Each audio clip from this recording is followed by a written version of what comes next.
Hello everyone, welcome back to my channel, and today we are going to be ranking all 19 Cosmere books. I finally finished the Cosmere about 2 weeks ago, and so this is something I wanted to go back and do, is rank all of the books and kind of give my brief opinions on all of them. This was supposed to come out last week, but we started school last week, and I just did not have the time, so hopefully I will have time to get some midweek videos out to you guys as we get further into the school year.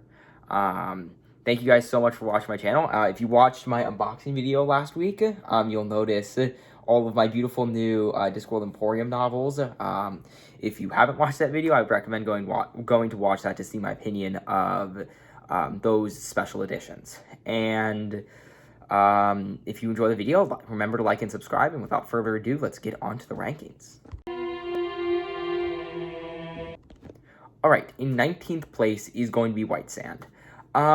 It was good. I'm just not the biggest graphic novel fan, and I don't think Sanderson's writing is as good in the graphic novel format as it is in everything else. And so it kind of just left me disappointed. It's probably one of my least favorite magic systems. I think the Andor is probably lower, but the sand bending or the sand mastery is not super interesting to me. And while it did get better as the characters developed more in the later volumes of White Sand, it just wasn't for me, and I wasn't a big fan of the White Sand novels. And then at 18th, we have Elantris, which is my lowest ranked, actual book, textbook. You can tell it was Sanderson's first Cosmere novel. It does not have the polish that his later novels do. The magic system, despite not being there for most of the novel, by the time we get to the end, it's just super uninteresting. You draw a picture in the air and crazy things happen. It doesn't have what makes all of Sanderson's other magic systems fascinating, which once that even brings it further down for me. The characters are good, but the plot for me wasn't super interesting, and it just didn't hook me the way the rest of his books did. I just even the short stories, even the short story The Hope of Elantris, it just did not hook me in the way that his books did. It was just kind of forgettable to me, at least. But I mean, it was a good starting place, and I have to respect Elantris because it brought us all the other Cosmere novels that we have. And in 17th, we're going to have The Hero of Ages. This is definitely my least favorite Mistborn book, mostly because it does not have the same unique premise that the first two did. The first two books, one was a heist novel and one was a siege novel. And both of those, their premise, coupled with Sanderson's amazing writing and an amazing magic system, made those books interesting. Made those books even more interesting, but that kind of disappears for The Hero of Ages. And while the climax was exciting, it kind of left me disappointed. Sanderson has his big moments, but of all of them, I think the big moment at the end of Hero of Ages was the least earned. I dislike how Hero of Ages ended. And it's not just because all the characters I love died. I just felt like, especially comparing it to the great climactic moments at the ends of books like Words of Radiance, like the ends of the Stormlight Archives books, or heck, even at the end of the first two Mistborn novels, Hero of Ages doesn't seem to earn its big moment, especially after, personally for me, a meandering story for the entire duration. In addition to the fact that if I could retcon anything from the entire Cosmere, I wouldn't have made Elend a Mistborn. But that's just something that kind of irks me about that book as well. In 16th is going to be Bands of Mourning, the third Mistborn Era 2 book. And despite this book having some genuinely great scenes, especially when they first arrive in New Saran, which it's just such a funny scene. I feel that it exists more to build up the world of Scadrial rather than be a Mistborn book. It honestly kind of feels like kind of something that Sanderson had to get out of the way so that he could further introduce these major concepts into the Cosmere, mostly the the metal mines that anyone can tap. Because of how they are designed, that feels like the point of the Bands of Mourning, which makes me excited, which makes me glad we got the Lost Metal, because Bands of Mourning feels less like a Mistborn book and more of let's get ready for the Cosmere book, because here it, like I said, it feels, there's obviously some great Mistborn moments, and Mistborn has my favorite, has such great scenes, and the magic is great, but it just didn't have the excitement that I typically like from a Mistborn book. It felt more like Sanderson, he had all these things that he needed to put in Mistborn, in the Cosmere, and this was the way he was going to do it, and that just kind of brings down my enjoyment. It kind of feels slow paced, especially with all the sneaking into the base and all that kind of stuff. Just wasn't my favorite Mistborn Era 2 book, not by a long shot. And then 15th is Alloy of Law, the first Mistborn Era 2 book, and I actually quite enjoyed it. It was obviously different. I actually went straight from Mistborn Hero of Ages to Alloy of Law, but it was fun. It was a really fun book, and I did super enjoy how Sanderson utilized the magic system here in this new era. I know a lot of people critique Alloy of Law, and yes, it does rank lower on my ranking list, but how the magic is used, and they miss the Mistborn combat from Era 1. But Alloy of Law is actually, for me, a perfect example of why I like Mistborn Era 2 combat better. Number one, in a magic system where metal is super important, and just having metal with you can be exploited, having everyone using guns is super awesome and makes for super dynamic action. In addition to that, I like the absence of Mistborns in Era 2, especially here it shows in Alloy of Law, because unlike someone like Vin, who's pretty good at all of the different allomantic metals, you have characters like Wax and Wayne and the people that they go against who are experts in either one type of allomancy, occasionally one type of ferrochemical metal, and that means that you get instead of Vin just kind of being able to use everything and that be her advantage, it's their specific advantage in their specific metal, which leads to such great dynamics in fight scenes, and I just love Mistborn Era 2 combat for that reason. In addition to that, the characters are amazing. I love Wax and Wayne, especially Wayne. I find them hilarious, and they were what sold the series, sold Era 2 for me. I do like the plot lines of Era 1 better, but Wax and Wayne are just such great characters, especially Wayne, that I just loved Mistborn Era 2 because of them. And it was a great introduction to Era 2. Then Well of Ascension. That's going to be my 14th ranked book, and I enjoyed it. I loved the siege. I love how the tensions were frayed from the siege. And when I'm ranking these books, it's only like White Sand and Elantris that are like I didn't really like. Everything above here is books that I really enjoyed. It's just I have to nitpick to get them in order. But Well Ascension, this was my 14th ranked book, as I said, and I like the siege atmosphere, the tension that is developed in this, the tension that's developed, and as they slowly, as the characters slowly are kind of get worn down, and as the mists and the eruptions get worse and worse and worse, which we'll see even worse in Hero of Ages, it just adds kind of an atmosphere that makes the book so enjoyable to read. Arguably, the only reason I dislike it is I'm not a big fan of Zane's character. I wish that Sanderson could have found something else for Vin to do rather than messing with Zane. And that's really what brings the book down, is I'm not a big Zane fan. I do like Tensoon. Replacing Orsier, I find that dynamic hilarious with Vin, and it's just really getting to see the members of the heist crew and how they react to the siege scenario. Now they're in charge, and what are they going to do next? That's what I really enjoyed about Hero of Ages.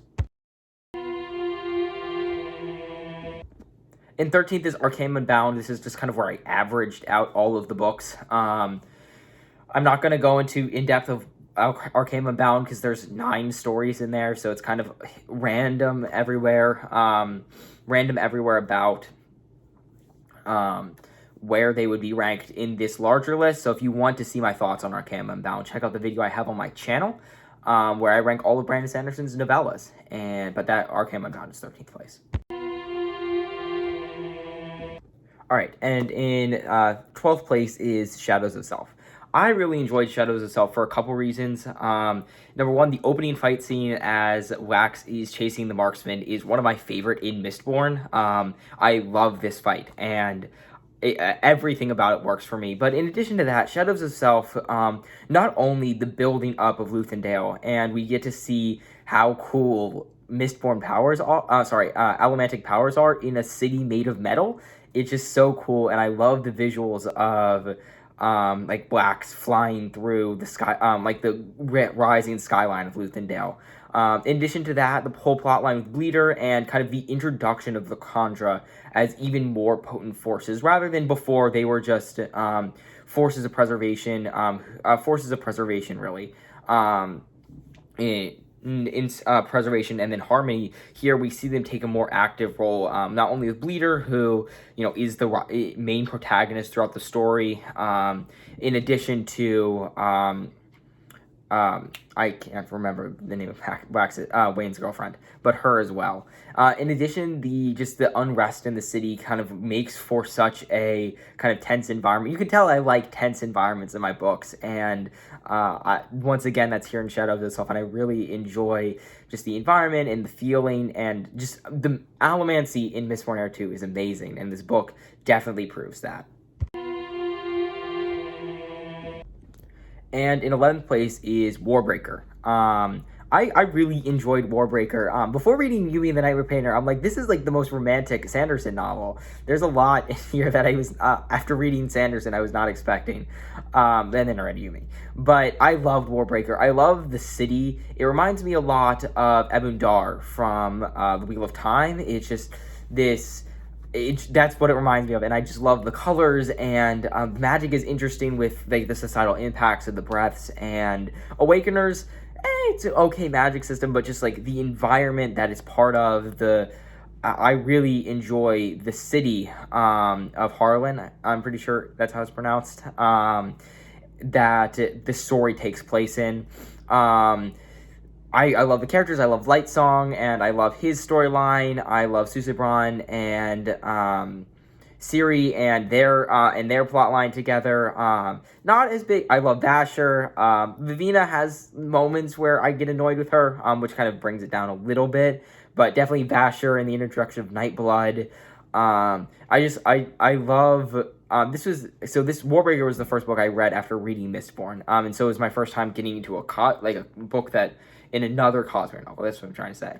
And so like getting to recognize the references here, especially with Hoyd in this novel, was fun. I just had such a great time reading this book. I just enjoyed it pretty much cover to cover, and it was just such a fun time. The atmosphere was amazing, and I love all of the characters so dearly. That's why I was so excited in the Stormlight Archive when Vasher showed back up and then Nightblood showed back up, and I got like giddy like a child when I was reading that. I love Warbreaker. It's just such a fun novel. All right, top 10 time, and we're going to start here with the Sunlit Man, which is the fourth secret project, and so far of the three I've read, I haven't read Frugal Wizard, but it's my least favorite secret project. But that doesn't mean it's bad. It's still halfway up on these rankings. I actually really enjoyed the Sunlit Man, the constant action and adventure. And as I talked about in my mini review during my weekly updates for Sunlit Man, I really enjoyed the engineering aspects of it, and getting to see a future age. I mean, it's our first future age Cosmere novel, and I really enjoyed that. I really liked, or like completely future age. I really enjoyed that. I enjoyed the way that the technology, how the technology worked, and the setting was super interesting, unique, and lent to really fast-paced action. So I read that when I still hadn't finished Oathbringer, which may be a mistake, but after going back and reading through the rest of the Stormlight Archive, and the character who's the center of that Sigsvol, seeing his character and getting to see where he becomes, reading Dawn Shard and understanding what the Dawn Shards are, before once again going back to Sunlit, and it's just really the high-paced action which really hooked me, and I enjoyed the entire time. I really enjoyed it, as well as the kind of restrictions placed on our hero who cannot fight people for the majority of the novel, and yet being constantly in situations where he has to fight people. I just found it super interesting, and Sunlit Man was a wild ride. All right, in ninth place is Dawn Shard. I actually don't. I think this is, yeah. I don't know why I included this. The only reason I included this is because I actually have a physical copy of Dawn Shard. I didn't include any of the other novellas. I didn't know I included this one, but I really like Dawn Shard. It's in ninth place because I mean, it's actually all the way down below all the Stormlight books, but I really had a great time with Dawn Shard. It was so much fun with Lopen and Ryson and the engineering. I've talked about the reason I love Stormlight Archive is the engineering involved, and Dawn Shard has even more of that. Being introduced to the Sleepless was interesting. I think that's something that Sanderson could do a lot with in the future. Overall, I just really liked Dawn Shard. If you want a more comprehensive review, it's in my novellas ranking. Spot 2, so if you want to go, skip to that. All right, and then in 8th, we have The Lost Metal, which is my second favorite Mistborn book, and my favorite Mistborn Era 2 book. And it's just kind of the culmination of everything I liked about Mistborn Era 2. It has amazing characters. It has all of the same amazing characters that we love. It has such interesting uses of allomancy and twin-born and ferochemistry that we haven't seen before. I love kind of work dipping into more futuristic aspects. I love the experimentation. I love science and engineering. I love the experimentation with the harmonium and the trellium. I found that super fascinating. And then, ironically, I did not know that the Cosmere existed when I picked up The Lost Metal. So you can imagine how confused I was when we started. I mean, The Lost Metal is arguably one of, if not the most Cosmere involved. The Summit Man makes a good case, but one of the most Cosmere involved books, and I had no idea that Cosmere had existed. I literally read Mistborn Era 1 and Mistborn Era 2 when I picked up The Lost Metal. So I was just kind of like in happy bliss as I kind of worked my way through the book. I'm gonna go reread it before Wind and Truth, but even the Cosmere connections that I didn't understand and had no clue what was going on, those were fun. And when I was talking about with Shadows of Self, getting to see the allomancy in a city made of steel, that was even far, because we kind of went away for Bands of Mourning to a completely different area where there wasn't that. Another reason why I didn't like Bands of Mourning as much. The Lost Metal were back in 2 major cities made of steel, and just how they're able to use their powers, how they're able to, in kind of a metallic-based powers in a modern city, is just super exciting and fascinating. And with the nuclear bomb, the stakes were higher than ever before. And the ending was phenomenal, even though it was tragic. And I just loved The Lost Metal. It was just such a fun ride from beginning to end. One of my favorite Cosmere novels of all time. All right, then Way of Kings is my 7th ranked book. It's my least favorite Stormlight Archive book. It's still amazing, but it's my least favorite book. If rank compared, the reason that it's lower compared to the Stormlight Archive books, I dislike Kaladin. Probably has my second least favorite flashbacks, just after Ashwani and Velini from Rhythm of War. In addition to that, Way of Kings, it's good, and I really like the Kaladin sections. Shallan sections were a drag. They dragged for me quite a bit. And for someone who wasn't invested in the Stormlight Archive, like you get to by the end of the series, where you're like, I mean, even if it's slow sections, you're excited because you know what's coming next. You know all the implications that exist there. I wasn't there yet in Way of Kings, so I didn't enjoy it as much. The Kaladin sections were great, and just the emotional roller coaster that Kaladin goes through, and kind of getting this. It has very little magic in this book, except for the opening and end from the beginning and the ending. But just kind of getting that sneak peek of what Kaladin's doing and what Kaladin's capable of. It was just super exciting and so much fun, even with the slower paced sections with Shallan. And I would say I love Roshar from the moment I got there. Roshar is one of my favorite fantasy settings. I mean, probably just behind Discworld when it comes to favorite fantasy settings is I love Roshar. I find it so, the way that the world works is so interesting, and I love that from page 1. That's what brings Way of Kings. It has all of the seeds of what's great about the other books, even if it hasn't fully realized them yet. And then in 6th place, we have Oathbringer, the 3rd Stormlight Archive book, and Oathbringer was good. there were a couple things that it kind of dragged in the middle a little bit for me. Like, it had a great beginning with Uraifu and the emergence of the fused and all of that. And then, I mean, it has one of, if not the greatest climaxes in the entire Cosmere. The Battle of Phaeon City is so good. It's so exciting. And getting to see the Radiants emerge with their powers, the emergence of the Squires, and how the powers are being used was good. It was exciting. I love that about the book. But the parts in Shadesmar just did not do it for me. I didn't really enjoy them. And all of, like, the preparations and planning and, like, the arguing between the monarchs was, I mean, it was fine, but compared to what we get in the other Stormlight Archive books, it just wasn't super captivating for me. So because of that slow section, what in the middle, it kind of brings it down a little bit beneath my top 5.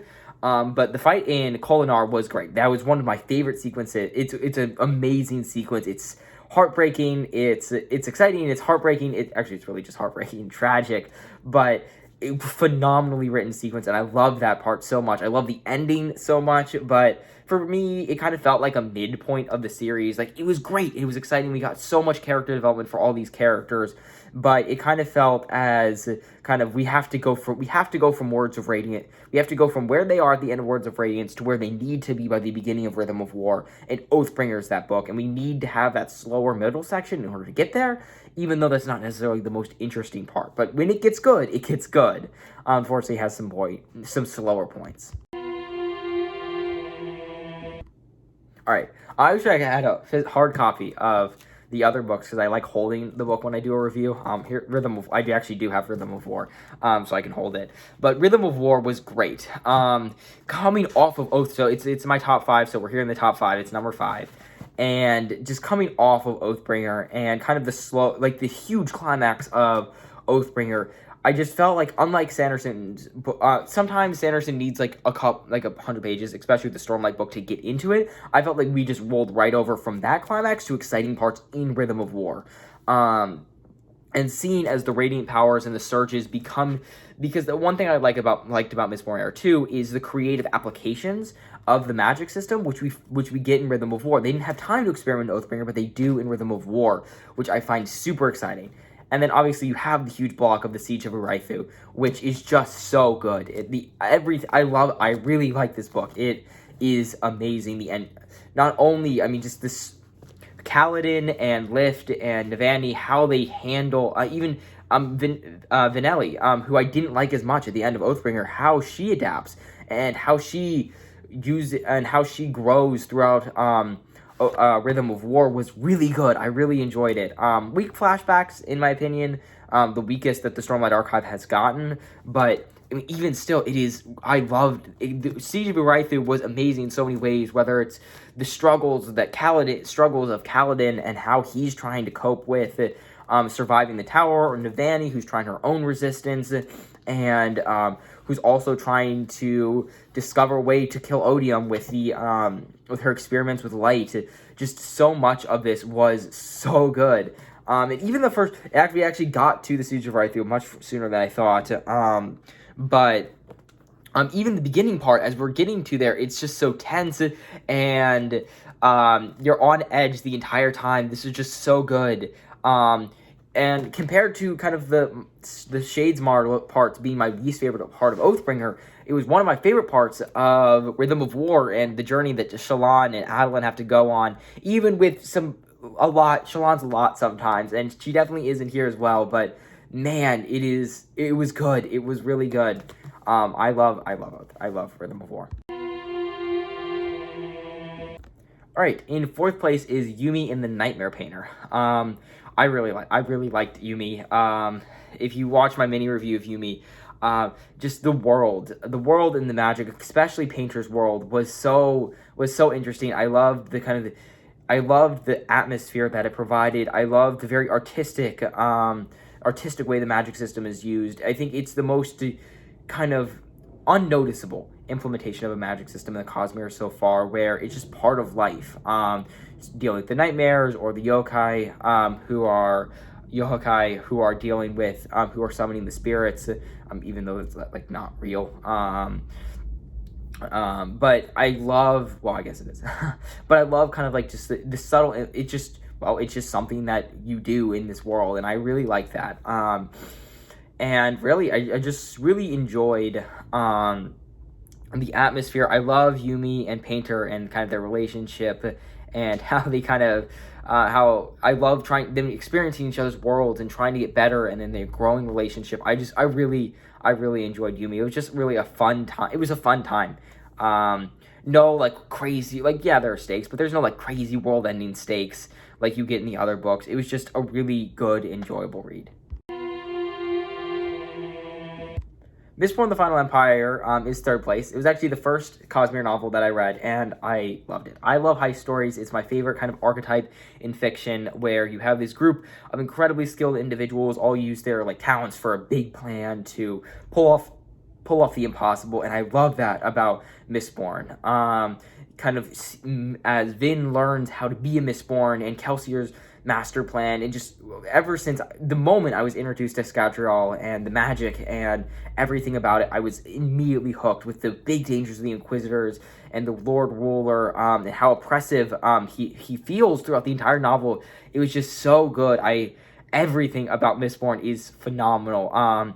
The magic systems, well, not as dynamic as the Mistborn Era 2, are super exciting, and they're fast-paced and they're action-packed, and it just gives you an adrenaline rush. Sanderson has some of the best action I've ever read in fiction, and every time I read a Mistborn action scene, it is such an adrenaline rush. Then the ending with Kelsier's death and becoming the survivor, becoming the survivor, it was just amazing. I'm not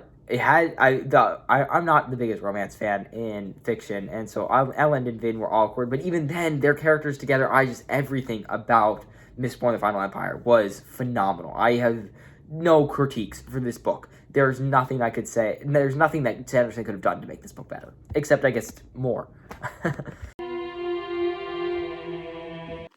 And in second place is Tress of the Emerald Sea. I love this book. It was so fun. It was so cute. I love pirate books, and so I love pirates, and so having a pirate book in the Cosmere was super fun. And I just love, I love the setting of Tress. It just feels so magical and whimsical. Kind of this, like how the Spren make Roshar inherently magical, inherently whimsical. I think the same thing happens here with Tress's world, and I mean these spore lakes. These vivid images are just so gorgeous. All of the characters are so interesting and so much fun. And once again, kind of like with Yumi, it's not these world-ending stakes. It's Yumi wants to go find her love, and it's just so cute. And it was interesting. Hoyd's like perspective of writing was super funny throughout the entire story, and how ridiculous he is through the entire book is really awesome as well. Just everything about it is just so much fun. The final confrontation with the sorceress is exciting, and then just Yumi and Charlie getting back at the end of the story. It was just so cute, and it was just such a cute story, and I just had so much fun. It just made me feel warm and fuzzy the entire time I was reading it. I think that the spores have such a unique, in addition to that, Cosmere-wise, I think the spores have such a unique it's unique of how they can work in the Cosmere as a whole. I think that's going to be super interesting to see as they leave that world. We saw a little bit with the Ghostbloods on Scadrial during the Lost Metal, but I think as those spores make it off-world, I think it's going to be something that will be very interesting to see how that's going to impact the Cosmere. And I just loved it. It was such a fun book. And number one is The Words of Radiance. I adored Words of Radiance. Everything about this book was phenomenal. It has the best flashbacks. Shallan's flashbacks are so heartbreaking, and they're so just the entire time, and the atmosphere of them, and I mean how it makes you understand why Shallan is the way she is just so good. As someone who's not the biggest Shallan fan, her flashbacks are easily the best in the Stormlight Archive. They are amazing. Just the tragedy of her backstory. Like, yeah, Kaladin had a tragic backstory, but not to the levels that Shallan did. Shallan's entire childhood, everything about her childhood was just tainted by was just tainted.